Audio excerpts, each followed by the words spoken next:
جناب اسپیکر، عوامی صحت کی دیکھ بھال ہماری اہم قومی ترجیح ہے۔ وفاقی ترقیاتی پروگرام 26-27 میں صحت کے منصوبوں کے لیے 25.1 ارب روپے مختص کیے گئے ہیں۔ ان میں ٹرشری ہیلتھ کیئر کی سہولیات کی توسیع، ہنگامی اور کرٹیکل کیئر کی مضبوطی، کینسر کے علاج کی سہولیات میں وسعت، بیماریوں کی نگرانی کے مربوط نظام اور تشخیصی اور ریگولیٹری ڈھانچے کی جدید کاری شامل ہے۔ اعلیٰ تعلیم اور تحقیق ہماری معاشی اور سماجی نمو کے لیے ریڑھ کی ہڈی کی حیثیت رکھتی ہے۔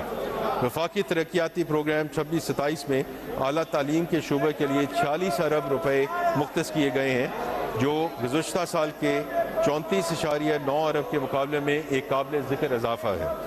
اس میں مستحق طلباء اور طالبات کے لیے وظائف کی فراہمی، یونیورسٹی کی تحقیق میں اضافہ، Pakistan education research network کی اپ گریڈیشن کے ذریعے ڈیجیٹل لرننگ کا فروغ اور اے آئی پر مبنی تعلیمی نظام کا فروغ شامل ہے۔ سائنس اور ٹیکنالوجی کے لیے علیحدہ 3.6 ارب روپے مختص کیے گئے ہیں، جن سے ٹیکنالوجی کی منتقلی، SMEs، قابل تجدید توانائی، الیکٹرانکس، زراعت اور صحت وغیرہ کی ٹیکنالوجی کو فروغ ملے گا۔ وزیر اعظم پاکستان کا ویژن ہے کہ تعلیم کے مواقع معاشرے کے محروم طبقات تک پہنچنے چاہیے، اور اس ویژن کی سب سے روشن مثال دانش اسکولز ہیں۔ یہ اسکولز ملک بھر کی باصلاحیت مگر وسائل سے محروم بچوں کو اعلیٰ معیار کی تعلیم فراہم کر رہے ہیں۔ وفاقی ترقیاتی بجٹ 26-27 میں دانش اسکولز کے لیے تقریباً 22 ارب روپے مختص کیے گئے ہیں۔ مجموعی طور پر اسکول اور کالج کی تعلیم کے لیے 26.3 ارب روپے مختص کیے گئے ہیں، جس میں اساتذہ کی تربیت، اسکولوں میں داخلوں کی تعداد بڑھانے، ارلی چائلڈہڈ ایجوکیشن کی توسیع اور ڈیجیٹل لرننگ کا فروغ شامل ہے۔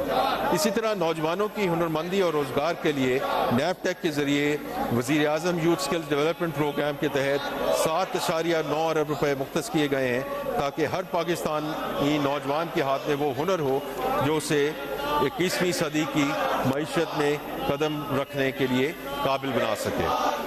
جناب اسپیکر، حکومت کی کارکردگی میں بہتری اور عام شہری کو اس کی دہلیز تک خدمت پہنچانا ایک اہم ترجیح ہے۔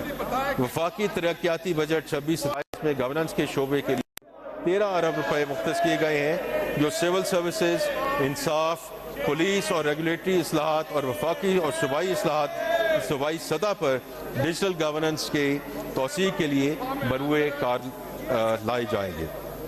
جناب اسپیکر، کم ترقی یافتہ علاقے اور خطے ہماری خصوصی توجہ کے متقاضی ہیں۔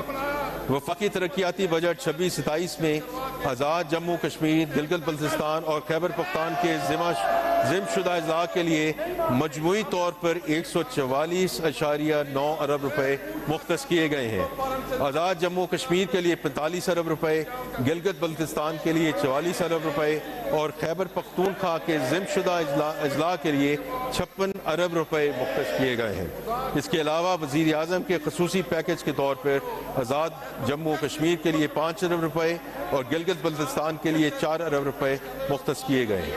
آزاد جموں کشمیر کے لیے 5 ارب روپے اور گلگت بلتستان کے لیے 4 ارب روپے مختص کیے گئے ہیں۔ جناب اسپیکر، میں نے اس معزز ایوان کے سامنے حکومت کے اخراجات کی ترجیحات بیان کر دی ہیں۔ اب میں ٹیکس اقدامات کا ذکر کروں گا اور ان تجاویز جو ہیں ان کو میں 3 حصوں میں پیش کرنا چاہوں گا۔ پہلا حصہ جو میں آپ کی توجہ چاہوں گا، کیونکہ وہ سارا جو پہلا حصہ ہے وہ ٹیکس ریلیف کے بارے میں ہے، پھر جو ٹیکس ریشنلائزیشن کے اقدامات ہیں، اور بعد میں FBR کے نیو آپریٹنگ ماڈل کا میں ذکر کروں گا۔